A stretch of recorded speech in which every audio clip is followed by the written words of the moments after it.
അത് സെക്രട്ടേറിയറ്റിൽ ഇന്നൊരു സംഭവം നടന്നു. ഒരു അനുമതിയുമില്ലാതെ ഒരു യൂട്യൂബ് ബ്ലോഗർ അവിടെ കയറി വീഡിയോ ചിത്രീകരിച്ചു. സ്പെഷ്യൽ സെക്രട്ടറിയുടെ യാത്രയയപ്പും അദ്ദേഹം ഈ ബ്ലോഗർ ചിത്രീകരിച്ചു എന്നാണ് പറയുന്നത്.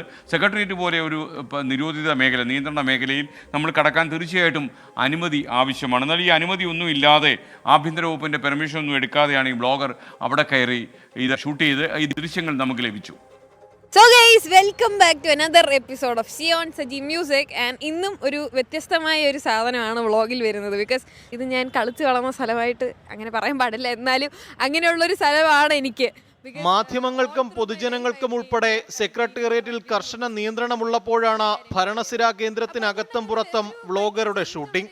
സെക്ഷൻ ഓഫീസിനുള്ളിൽ നടന്ന സ്പെഷ്യൽ സെക്രട്ടറിയുടെ അനൌദ്യോഗിക യാത്രയപ്പ് ചിത്രീകരിച്ച് പുറത്തുവിട്ടെന്നാണ് പുതിയ വിവാദം.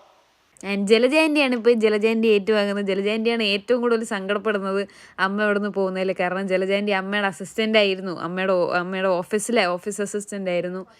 സെക്രട്ടേറിയറ്റിൽ ഷൂട്ടിംഗ് അനുമതി നൽകേണ്ടത് ആഭ്യന്തര വകുപ്പാണ്. കഴിഞ്ഞ ഒരു വർഷമായി ആർക്കും അനുമതി നൽകിയിട്ടില്ലെന്നാണ് വകുപ്പിന്റെ വിശദീകരണം. നേരത്തെ നിശ്ചിത ഫീസ് വാങ്ങി സിനിമാ ചിത്രീകരണം ഉൾപ്പെടെ അനുവദിച്ചിരുന്നുവെങ്കിലും സുരക്ഷാ ക്രമീകരണങ്ങൾ പറഞ്ഞ് അത് ഒഴിവാക്കുകയായിരുന്നു. അതിനിടെയാണ് വ്ളോഗറുടെ അനധികൃത വ്ളോഗിംഗ്. അക്രഡിറ്റേഷനുള്ള മാധ്യമപ്രവർത്തകർക്കും സാധാരണക്കാർക്ക് പോലും കർശന നിയന്ത്രണമുള്ള സെക്രട്ടേറിയറ്റിലാണ് വ്ളോഗിംഗ് ചിത്രീകരണം. ആഭ്യന്തര വകുപ്പിന്റെ അനുമതിയില്ലാതെ നടന്ന നടപടിയിൽ വിശദീകരണം ആവശ്യപ്പെട്ടതായാണ് വിവരം. MG പ്രതീഷ്, 24, തിരുവനന്തപുരം. പൊതുജനം കഴുതയല്ല സാർ.